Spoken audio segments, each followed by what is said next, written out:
Palakkad Koppam NSS കരയോഗം കുടുംബസംഗമം നടത്തി. Palakkad fine arts society ഹാളിൽ കുടുംബമേള NSS Palakkad union secretary N. Krishnakumar ഉദ്ഘാടനം ചെയ്തു. യഥാർത്ഥത്തിൽ പ്രവർത്തന പദ്ധതിയിൽ മുന്നേറിക്കൊണ്ടിരിക്കുന്ന ഒരു കരയോഗമാണ് കൊപ്പം കരയോഗത്തിന്റെ കാര്യത്തിൽ യാതൊരു സംശയമില്ല.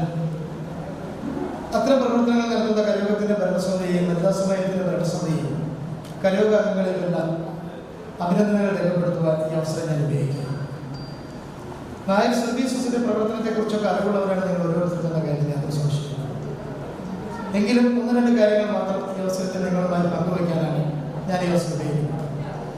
കഴിഞ്ഞ ദിവസം നിങ്ങൾക്കറിയാം, ജനുവരി 1-2 തീയതികളിൽ നായർ സർവീസ് സൊസൈറ്റിയുടെ ആസ്ഥാനമായ ചങ്ങനാശ്ശേരി ആസ്ഥാനത്ത് അഖില കേരള നായർ പ്രതിനിധി സമ്മേളനവും 149ാമത് മന്നം ജയന്തി സമ്മേളനം നടന്നു.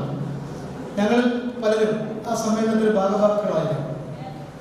കഴിഞ്ഞ 20 വർഷത്തോളമായി നായർ സർവീസ് സൊസൈറ്റിയുടെ സമ്മേളനങ്ങളിൽ മന്നം ജയന്തി സമ്മേളനങ്ങളിൽ പങ്കെടുക്കുന്ന വ്യക്തി എന്ന നിലയിൽ വളരെ അഭിമാനത്തോടു കൂടി എനിക്ക് പറയാൻ സാധിക്കും, ആ കഴിഞ്ഞ 19 വർഷത്തേക്കാൾ ഏറെ വളരെ വിപുലമായിരുന്നു ഇത്തവണത്തെ മന്നം ജയന്തി എന്ന കാര്യം സംശയിക്കുന്നു.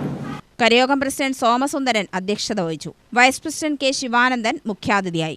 വനിതാ സമാജം സെക്രട്ടറി വത്സല പ്രഭാകർ, കരയോഗം treasurer Ravindranath, secretary Govindankutty, Girija Vallabhan, Baby Sreekala, doctor Sindhu Pradeep, Sunilkumar തുടങ്ങിയവർ പ്രസംഗിച്ചു.